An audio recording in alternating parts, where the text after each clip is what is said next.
حال دل کس کو سنائے، آپ کے ہوتے ہوئے حال دل کس کو سنائے، آپ کے ہوتے ہوئے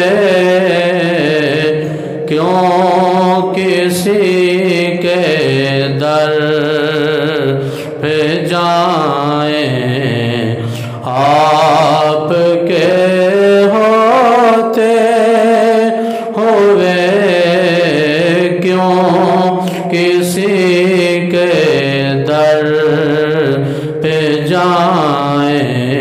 آپ کے ہوتے ہوئے حال دل کس کو سنائے، آپ کے ہوتے ہوئے کیوں کسی کے در پہ جائیں، آپ کے ہوتے ہوئے میں غلام مصطفیٰ ہوں، یہ میری پہچان ہے،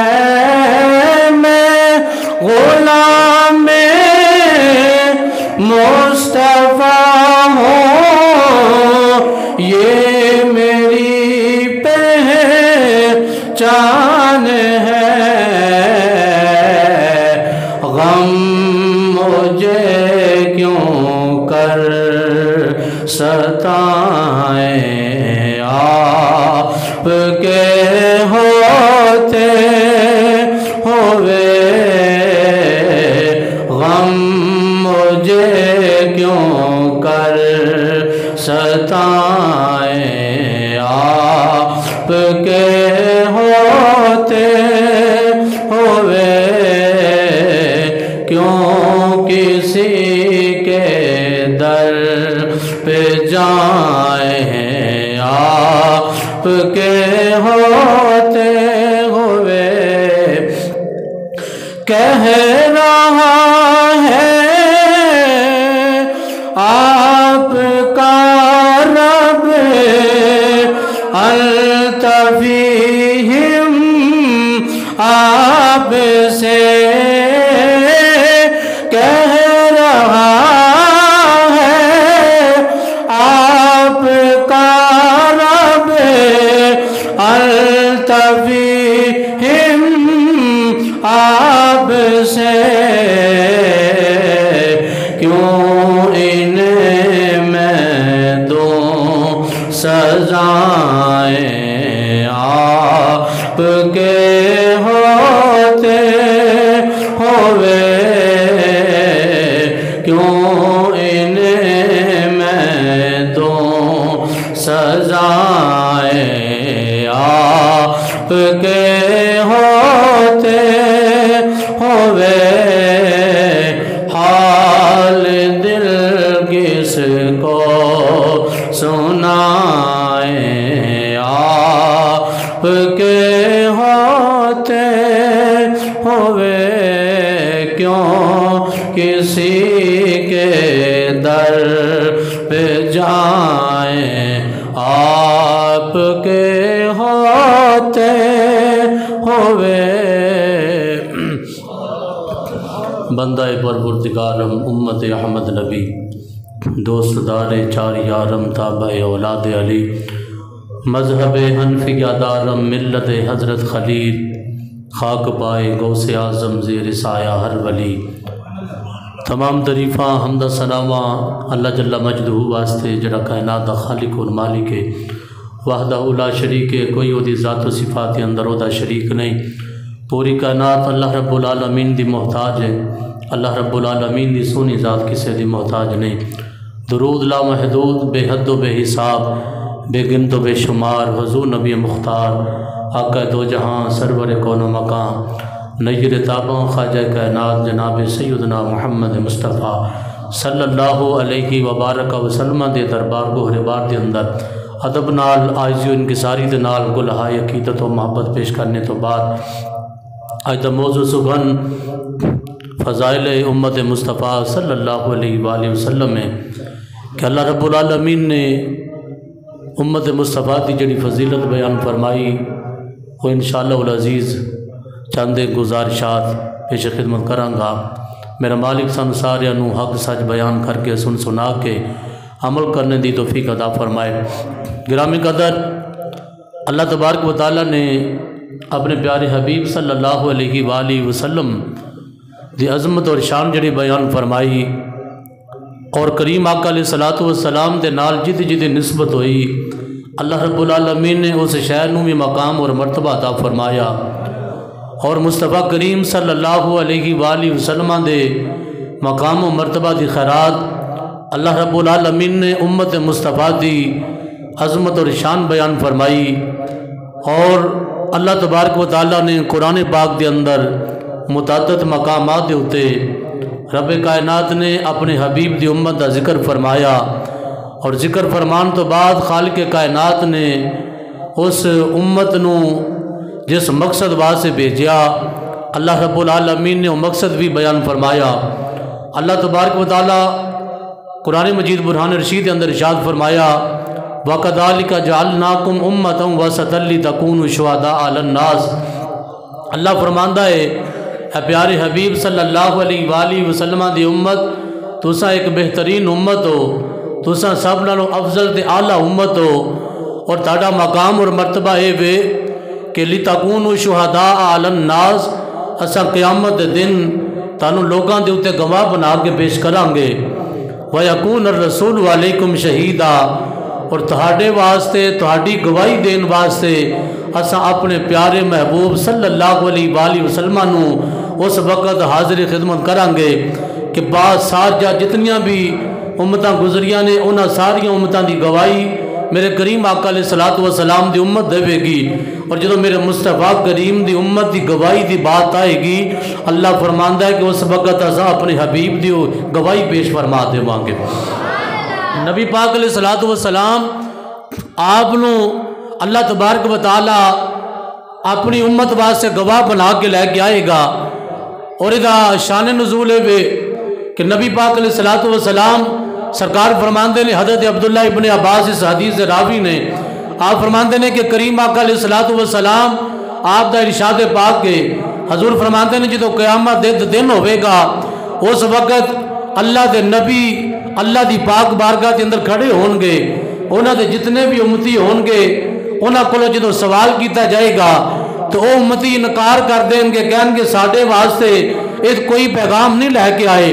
ساڑھے واسطے انہاں تبلیغ دا حق ادا نہیں کیتا، اساں تے جاہل سانو انہاں نے صحیح معنی دے اندر پیغام رسالت نہیں پہنچایا۔ میرے کریم آقا علیہ الصلوۃ والسلام فرماندے نے اللہ رب العالمین فرمائے گا کہ اللہ دے نبیوں اے میرے پیارے پیغمبروں اے دسو تسی اپنی اس رسالت تے کوئی گواہی پیش کرو، تسی کوئی گواہ لے کے آؤ کہ جڑا تاڑے حق دے اندر گواہی دے وے اور تاڑی حق دے اندر گواہی جدو ہو جائے گی پھر تاڑی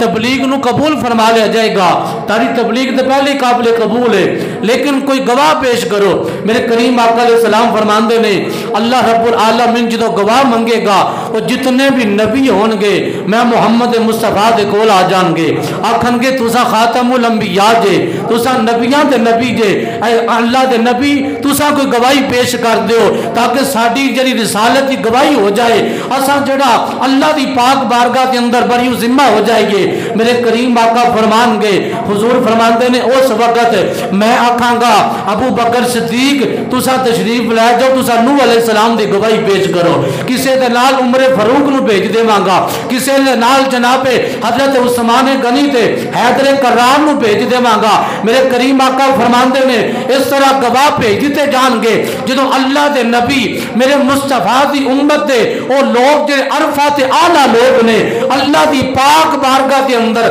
بطور گواہ پیش ہون گے، او امت جتنی بھی نبیاں دی امتاں ہون گیاں آکھن گے یا اللہ انہاں تے ساڈا زمانہ پایا ہی نہیں، انہاں تے سانو ویکھیا ہی نہیں، یا اللہ اے تے اس زمانے دے اندر موجود ہی نہیں سن، تے سونیا انہاں دی گواہی کیویں قابل قبول ہو سکتی ہے؟ اللہ اس وقت میرے آقا کریم دی امت جڑے لوگ نبیاں دی گواہیاں دیندے ہون گے اللہ انہاں نو پوچھے گا دسو اے تساں کیوں گواہی دے رہے ہو؟ تساں تے انہاں نو ویکھیا نہیں، انہاں دا زمانہ نہیں پایا تے تساں کیوں گواہی پیش کر رہے ہو؟ اللہ دی عزت دی قسم ہے میرے مصطفیٰ فرماندے نے اس وقت میری امت جڑے برگزیدہ لوگ ہون گے آکھن گے سونے ربا اسا تیرے مصطفیٰ دی زبان جو سنیا سی، اسا آخر الزمان نبی دی زبان جو سنیا سی، سونے تیرے نبی نے آکھیا کہ نوح علیہ السلام بھی تبلیغ کی تھی گے، یا اللہ تیرے نبی آخر الزمان نے آکھیا کہ حضرت ابراہیم بھی تبلیغ کی تھی گے، یا اللہ تیرے نبی دی زبان جو سن کے اسا یاد کر لیا کہ اللہ تے جتنے بھی نبی نے سارے نے اپنی تبلیغ فرمائی ہے۔ جس وقت وہ نبیاں دی بات ہوئے گی تے امت مصطفیٰ گواہ بن جائے گی، اور اللہ نے ایسے ہی قرآن دے اندر اللہ نے آیا کریمہ نازل فرمائی کہ وَكَذَلِكَ جَعَلْنَاكُمْ أُمَّةً وَسَطًا لِتَكُونُوا شُهَدَاءَ عَلَى النَّاسِ، اسا تانوں لوگاں دے اوتے گواہ بنا کے لے کے آواں گے۔ اے امت مصطفیٰ کدی تنہائی دے اندر سوچیا کر کہ اللہ نے تینوں مقام تے مرتبہ کی عطا فرمائے، اللہ تینوں شان کی عطا فرمائی ہے، تے اس تو ود کے کوئی شان نہیں کہ رب کائنات نے بغیر کسی محنت تو بغیر کسی دعا منگن تو رب کائنات نے اپنے یار دا امتی بنا دیتا ہے، اپنے یار دا امتی بنا دیتا ہے۔ اور یہ امت مصطفیٰ دی شان ہے کہ نبیاں دی گواہ اے امت بن کے پیش ہوئے گی، اللہ دی پاک بارگاہ دی اندر نبیاں دی گواہی اے امت پیش کرے گی۔ خدا دی عزت دی قسم ہے جتوں میرے آقا فرماندے نے میری امت دی بات آوے گی رب کائنات فرمائے گا انہاں دی اور کوئی امت گواہ نہیں، کیوں اے تے آخر چ آئے نے، انہاں نے پہلے نبیاں دا ذکر میری زبان چ سنیا، انہاں نے پہلیاں امتاں دا ذکر میری زبان چ سنیا، ہون میرے نبی فرمان گے ہن تاڑے واسطے کوئی گواہ نہیں، تاڑا گواہ سب نالوں وڈا اللہ دا پیارا نبی، نبیاں دا نبی، اور ساری کائنات رب رب کر دیئے لیکن رب نو کسے ویکھیا نہیں، لیکن تیرا نبی اور نبی ہے جن نے رب دا دیدار بھی کیتا ہے تے بے حجاب کیتا ہے۔ میرے مصطفیٰ فرمان گے اے میری امت تانوں کسے اور گواہ کی ضرورت نہیں، تاڑی گواہی واسطے محمد مصطفیٰ خود تشریف فرمان ہے، ساڑی گواہی ساڑے آقا دیون گے۔ اسا تاہی آخنے میرے نبی دی زبان ساڑے واسطے، قرآن میرے نبی دی زبان ساڑے واسطے، قرآن اور کسے دا بیان چنگا لگدائی نہیں، اور کسے دا بیان چنگا لگدائی نہیں۔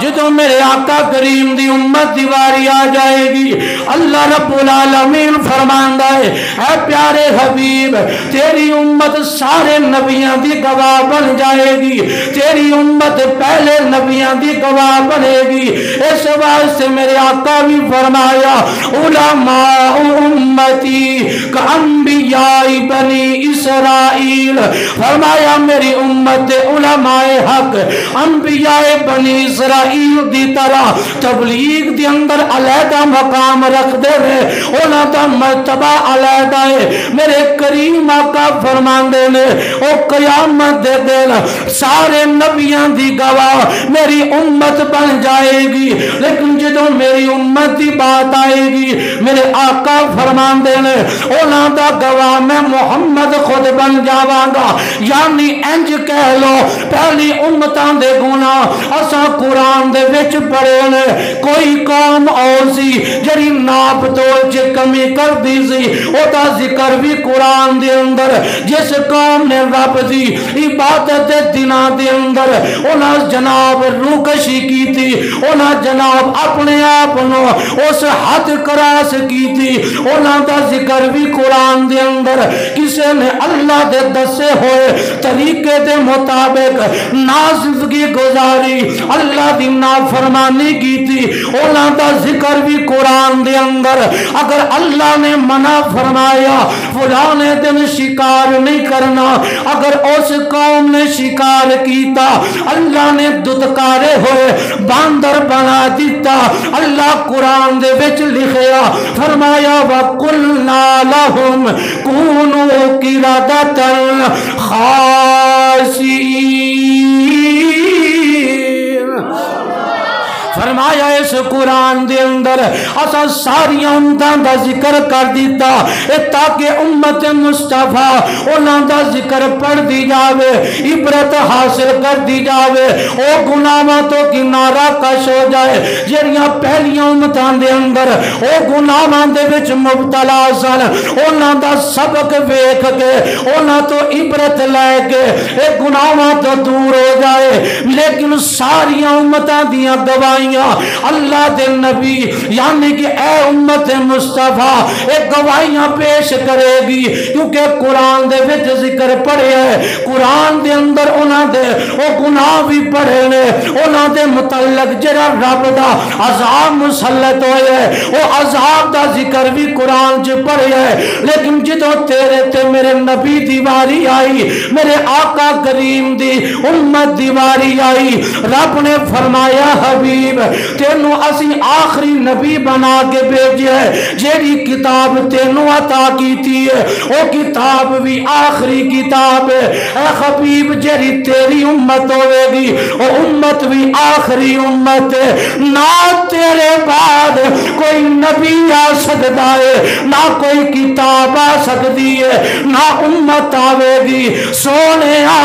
پہلیاں امتاں دے ہوتے تیری امت گواہ بن جائے گی تیری امت انہاں دا تذکرہ پڑھ لیا لیکن حبیب جدو تیری گناہگار امت کوئی گناہ کرے گی سونے انہاں دے گناہاں دا کوئی جانر والا نہیں ہوئے گا انہاں دے گناہ یا تو جانے گا یا تیرا رب جانے گا سونے تیری امت جتنے بھی گناہگار ہو بن گے انہاں دے اتے میں جنی بھی کرم نوازی کرانگا جنی بھی رحمت کرانگا سارا تیرے صدقے کرانگا لوکاں دیاں شکلاں بگڑ گئیاں لیکن جدو آقا دی امت دی بات آئی رب نے فرمایا وَمَا كَانَ اللَّهُ لِيُعَذِّبَهُمْ وَأَنْتَ فِيهِمْ سونیا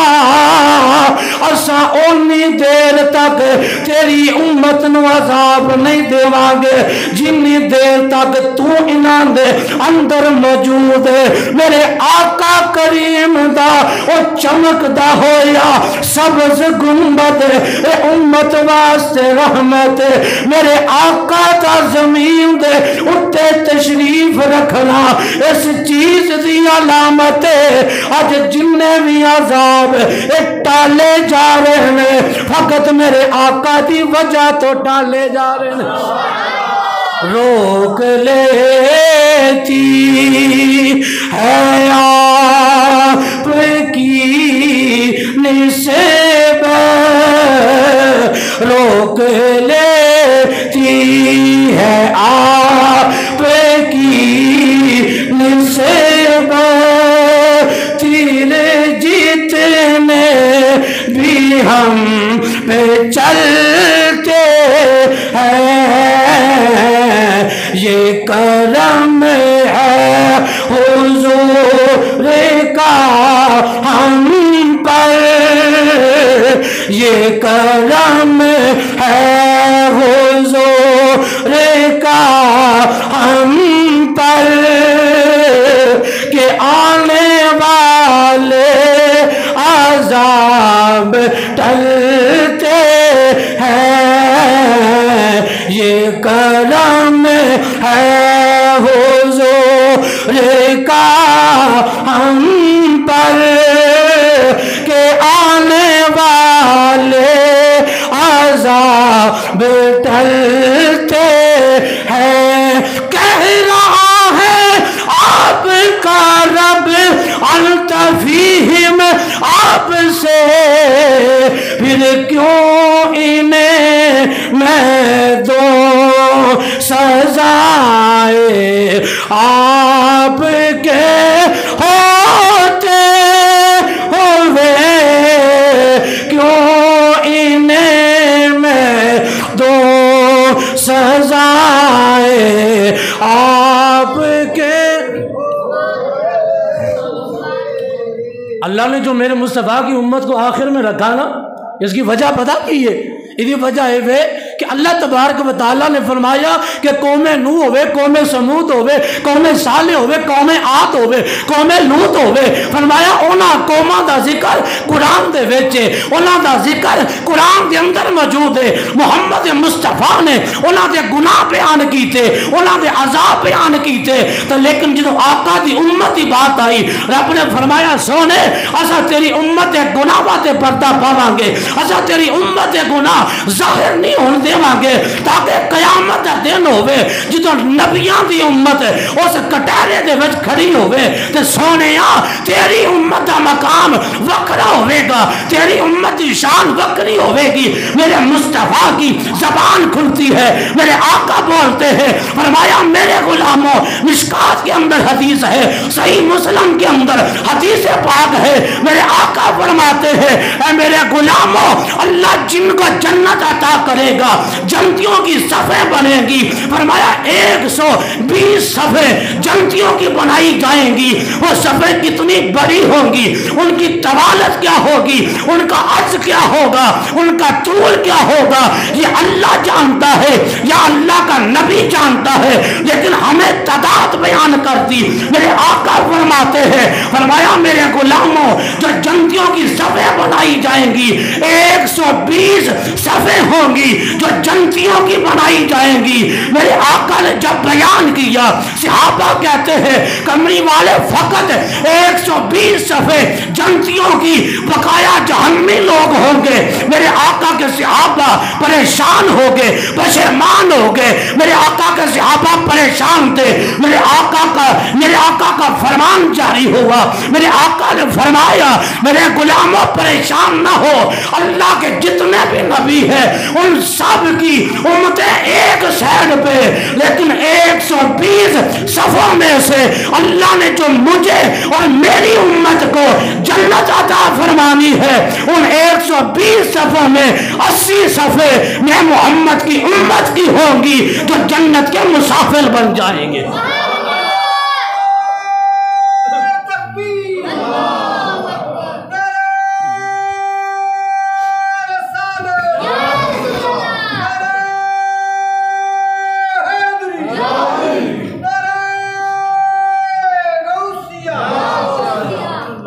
ایک سو 120 صفحے میرے آقا کی امت کی جنت میں جائیں گے 120 صفحے جنتی ان میں سے 80 صفحے میرے مصطفیٰ کی امت کی جنت میں جائیں گی اب یہ حساب لگا لو اس کی وجہ کیا ہے اس کی ایک ہی وجہ ہے اللہ اپنے یار کی امت کو سب سے زیادہ بنایا ہے لیکن فقط اللہ اپنے حبیب کے صدقے ان کو جنت کا مسافر کر دے گا اللہ ان کو جنت عطا کر دے گا میں جب یہ تاریخ پڑھتا ہوں حدیث کی شروحات پڑھی ہے ایک ہی بات سمجھ آتی ہے اللہ نے امت مصطفیٰ کو تلاش کرنے کے لیے نہیں اللہ نے امت مصطفیٰ کو کوئی زیادہ بہانے نہیں اللہ نے فرمایا اے حبیب جو تیرا غلام بن جائے جو تیری امت میں آ جائے سونے جو تیرا کلمہ پڑھ لے جو تیری غلامی اختیار کر لے وہ اپنے عقیدے کے اوپر قائم رہے اس کا عقیدہ سچا ہونا چاہیے۔ اے حبیب ہم ان کے اعمال کم دیکھیں گے، ہم ان کا عقیدہ دیکھ کے جنت عطا فرما دیں گے۔ اب یہ بات سمجھنی چاہیے کہ میری آقا کی امت کو رب بخشنا کیسے چاہتا ہے۔ آج تو امت کو قدر نہیں، آج تو ہمارے گھروں کے اندر قرآن پڑا ہے لیکن اس قرآن کو کھولنے کی ہمیں توفیق نہیں۔ قرآن پڑا ہوا ہے، اس کے اوپر گرد لگی ہے، مٹی لگتی ہے، لیکن اس قرآن کو ہم استعمال کرتے ہیں۔ اگر کسی کا کوئی مرنے کے قریب ہو جائے ہم کہتے ہیں قاری صاحب کو بلاؤ، حافظوں کو بلاؤ، بھی کیا کرنا چاہتے ہو؟ یاسین پڑھے تاکہ اس کی روح اٹکی ہوئی ہے، یہ بندہ مر جائے، اس کی روح کو سکون مل جائے، اس کے جسم سے نکل نہیں رہی۔ ہم نے تو قرآن کو فقط روح نکالنے کے لیے استعمال کیا۔ نہ یہ قرآن مارنے کے لیے نہیں آیا تھا، یہ قرآن لوگوں کو ختم کرنے کے لیے نہیں آیا تھا، بلکہ یہ قرآن لوگوں کو زندگی گزارنے کا ڈھنگ دینے کے لیے آیا تھا۔ آج امت نے کیا کام نہیں کیا، کون سے عمل ہے؟ دیکھیں ہماری شادیوں میں کیا ہوتا ہے،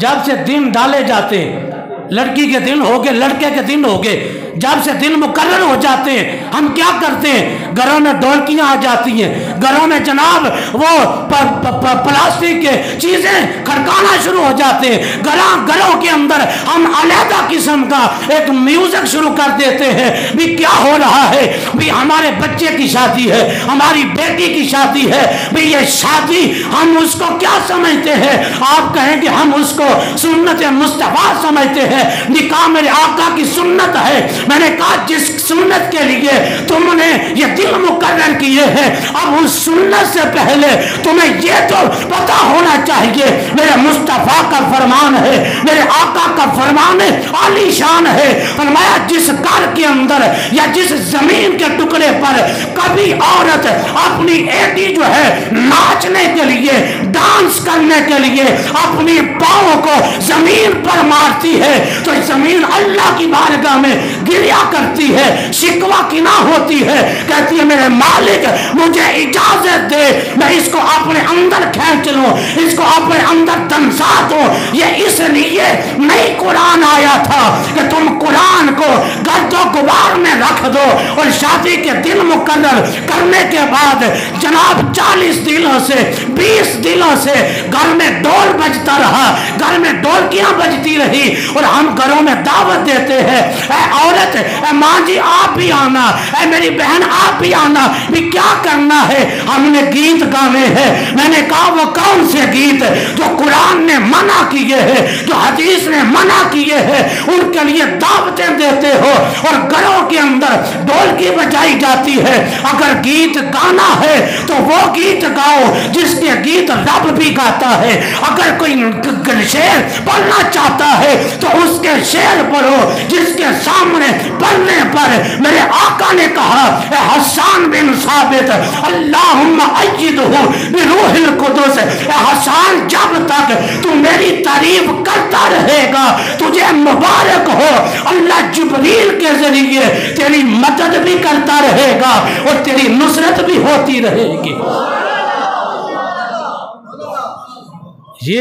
یہ ہم مسلمان تو کلمہ پڑھ کر اپنے آپ کو کامیاب سمجھ رہے ہیں، ہم کہتے ہیں ہم ٹھیک ہیں، امت کی بڑی شان ہے، امت کا بڑا مقام ہے، لیکن امت کو اپنا مقام سمجھنا چاہیے۔ کبھی اے نوجوان مسلم تدبر بھی کیا تو نے وہ کیا گردوں تھا جس کا ہے تو ٹوٹا ہوا تارا؟ تجھے اپنی خصلت کو پہچاننا چاہیے۔ جیسے مولانا روم نے کہا، فرمایا ایک چرواہا بکریاں چرایا کرتا تھا، وہ بکریاں لے کر جاتا، اس نے ایک شیر کا چھوٹا سا بچہ دیکھا، اس نے دیکھا شیرنی پاس نہیں ہے، کوئی شیر پاس نہیں ہے، وہ شیر کے بچے کو اپنے گھر میں اٹھا کے لے کے آ گیا، اس کا بکریوں کا دودھ پلاتا ہے، وہ شیر ہے بکریوں کا دودھ پی پی کر وہ بکریوں کے اندر رہتا ہے، لیکن بکریوں کو کبھی اس کو ایک سینگ مارتی ہے کبھی دوسری سینگ مارتی ہے۔ وہ شیر جو ذاتی طور پہ شیر تھا، جو نسلی طور پہ شیر تھا،